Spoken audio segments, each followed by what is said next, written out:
I'd like to call to order the Monday, May 12th public hearing of the Fall River Public Schools. Deb, would you please call the roll? Mr. Agia? Here. Mr. Bailey? Mr. Dias? Here. Mr. Corey? Here. Ms. Larrabee? Here. Ms. Pereira? Mayor Coogan? Here. Salute to the flag. Pledge allegiance to the flag Of the United States of America and to the republic for which it stands, one nation, under God, indivisible, with liberty and justice for all. Pursuant to the open meeting law, any person may make an audio or video recording of this public meeting or may transmit the meeting through any medium. Attendees are therefore advised that such recordings or transmissions are being made, whether perceived or unperceived, by those present and are deemed acknowledged and permissible. We have a couple of people that want to speak tonight, citizens' input. Remember, there's a 3-minute limit. First up, Keith Michonne. It looks like your writing is greater than ever. Keith, Tryon Avenue, East Providence. Mr. Mayor, can I ask a quick question? You want to interrupt citizens' input? Go ahead. Thank you. I don't believe I was interrupting citizens' input, but I just have a question on the 3-minute mark. Our policy BEDH applies to public meetings. I believe a public hearing is different from a public meeting. I'm just saying if any individual wishes to speak, my opinion that they would have more than 3 minutes because this is a public hearing on the budget and not just citizens' input. So I was just speaking out because if anyone wants to speak, including Mr. Michon, over 3 minutes, I'm in support of that, Mr. Mayor. I'm supportive. I wasn't interrupting I'm supportive of Mr. Michon. one person. Go ahead, Mr. Michon. I didn't see anyone else on the list, so I thought I'd have a full 15 minutes. But, No. You should get it. so I'm Keith Michon, president of the Fall River Educators Association, and I might be one of the few, but I look forward to the budget presentations each year. It is always said that the budget is a moral document, and I fully believe that to be true. There are certainly a lot of technical pieces of the budget, but ultimately, what is being discussed is the services and opportunities our students have. Anyone with a vested interest in the school system should tune into this process and contribute their perspective when given the opportunity. I'd like to commend the work of the administration to bring forward this budget and the committee's efforts to ask questions and make suggestions before taking their vote. I may not agree with every decision, but I appreciate all the thoughtful work that goes into this. That's just what it is. We just accept it. I find the school and the department presentations to be especially informative, and the opportunity to promote the great work and plans to address the challenges. For the past 2 years, there have been some changes with this process, and as a result, the public is not hearing from every school or department. I appreciate the effort to make this process more efficient, but I think it's unfortunate that we did not hear from at least an elevator pitch from some of the schools and departments.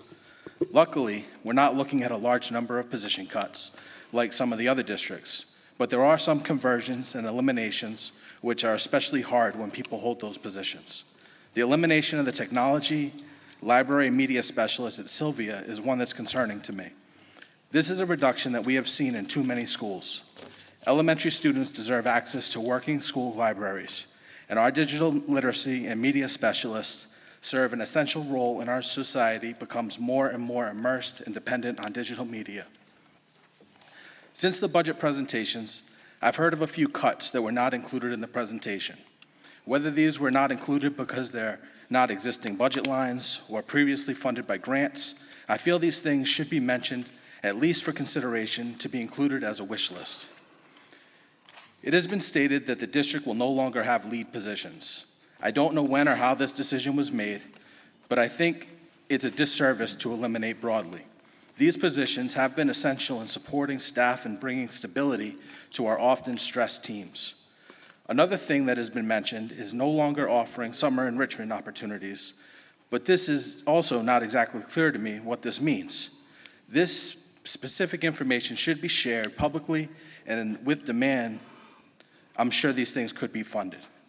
Lastly, I'd like to invite the public to be more involved in this process. As the process begins next fall, I welcome invitations to collaborate and will likely be sharing opportunities for the community to come together in FREA-sponsored events. Thank you. Thank you, Keith. Mr. Chair? Sheila Curtins, AFSCME. Mr. Dias? I just had some follow-up questions, but I didn't know there was other. I'll wait to the end. Sheila Kearns.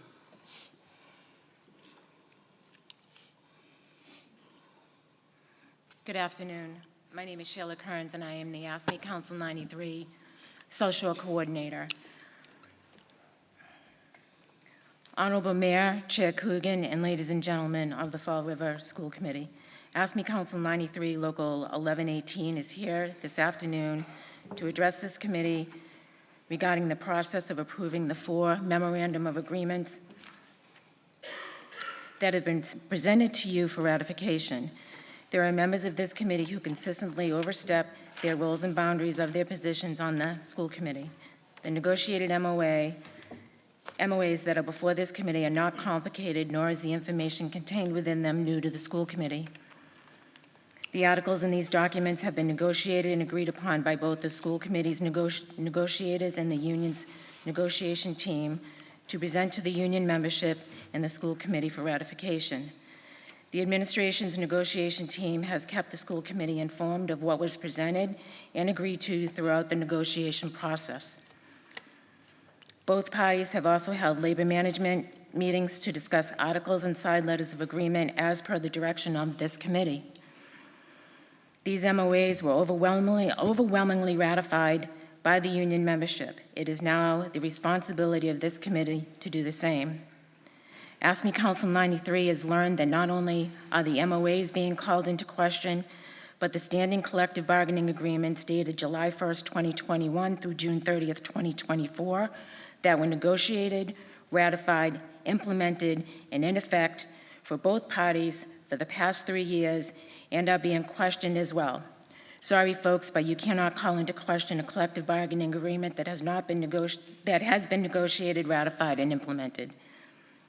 And that is not the process. If you wish to change or edit what is contained in the CBAs, it should have been done so by the submission of proposals during negotiations. The union is not going to tolerate the stalling tactics that are being used to stroke a couple of members' authoritative egos who are in contact and speak with certain bargaining unit members who have financially contributed to their election campaigns and feel that they have the right to have their individual issues, concerns, or subjects of which are not in agreement with to be brought to this committee. Again, these MOAs have been ratified by the members of Local 1118. It is now your responsibility to do the same. The Fall River Public School Committee meetings are usually not conducted by Robert's Rules, nor do they adhere to the Massachusetts Association of School Committees, otherwise known as MASC, Roles and Responsibilities. If they were certain members would not be allowed to overstep their duties, they would be ruled out of order and their speaking times limited. Requests like asking the union for the minutes of their labor management meetings should be made by the committee as a whole, not individual members. As established in the governance section of MASC, Rules and Responsibilities states the school committee act only as a body, as described by law, and not as individual members. The school committee should familiarize themselves with the MASC rules and responsibilities and adhere to such as you are elected to do. It is beyond my comprehension as to why an individual member would request from the union minutes of labor management meetings. Why wouldn't this request be asked of your administration? As a labor organization, minutes of labor management meetings are not kept, and the union is under no obligation to do so. The purpose of labor management meetings is to meet to address concerns or issues before they excel into grievances. If this committee cannot conduct the business that they were elected in accordance to the required laws, rules, and responsibilities without all the drama and theatrics, then perhaps this committee should be dismantled and new members should be elected who can get the business of this committee accomplished. The Fall River Public School Committees need to do better. If this committee cannot find it possible to timely ratify the 4 MOAs before you, then perhaps the Department of Labor Relations can compel you to do what you were elected to do when charges are filed for violating Mass General Law 150E. Thank you. Thank you. Go ahead. Anything further for the public hearing in accordance with Mass General Law, Chapter 71, Section 38N? the fiscal year 2025 budget for the Florida Public Schools. I think it's 2026, I'm sorry. Mr. Dias. Mr. Chair, there's a question on, two questions. One on the public hearing. Who did we send out the notice to? Was it just the Herald News? I believe so. I believe so, yeah. We sent it to the Herald News. I think that's the requirement, that we send it, we advertise in a local newspaper. It is, yes. I would just like to say as one member, and I mentioned it at the last meeting as well, is we only had 2 individuals that spoken out, and this isn't me saying anything against the Herald News. However, there are multiple forms of media within the city, and I believe going forward, we should maybe send it to more organizations other than just the Herald News. We should go above the bare minimum so we can have more than 2 individuals sign up for a public hearing. I believe that was a sentiment that was said at the last meeting as well. I had one question on the first citizens input regarding summer enrichment. Is it possible that we can respond to what we're doing with summer enrichment since it was mentioned by a member? I think we're on a public hearing for the entire budget, Colin. Okay, I'll bring it up Yep. during the meeting. I yield. Anything further? Mr. Aguirre? I think it's a valid question to ask, and I'm not sure course why you we do. can't get that information now, because we can't start the next meeting till 5:30 anyway. But I think it's valid to ask questions at a citizen input, whether it's in public hearing or not. I don't know what we're going to talk about every issue in the Superintendent budget. Curley has a clear answer. I think you gave us an answer on it, so why not?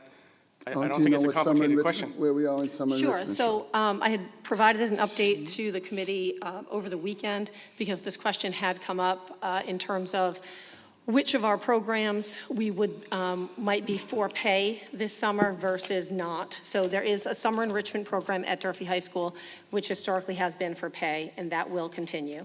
And then in addition, and this isn't necessarily an enrichment program, but we had been looking at revisiting the former practice of kind of the traditional summer school grade recovery, credit recovery kind of work at the high school being for pay, as it had been in the past.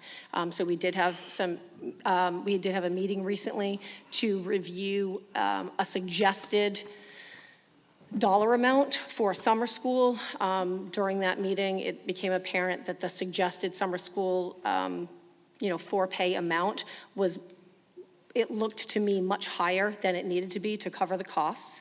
So we've, asked to reconsider what that cost could be and really flesh that out so that if we are charging students and their families, that we could lower the cost to be as low as possible and still cover all of our costs. And then, and I would say that part of the reason there is a cost attached is that throughout the school year, there are those grade credit recovery opportunities for students at the end of every single quarter that we do fund, and they are free of charge. And it gets to the point where if students have not taken advantage of those opportunities throughout the school year, at what point do we provide the service for pay? So that's the discussion for over the summer. In terms of other enrichment opportunities, we have our 21st century programming at some of our schools, and that will continue. But the money that we have received, like ESSER funding that had been available so that we could put some of the after-school and outside of school time programs into place, we were able for a number of years to offer those summer opportunities to students and their families free of charge. And with that money no longer available, we're in a position that not all the programs can continue to be available. If I, Mr. Mayor, can I- Mr. Dias? Thank you. So that number that we have now from the programs that were available through ESSER grants and whatnot going into this year, do we have a dollar amount?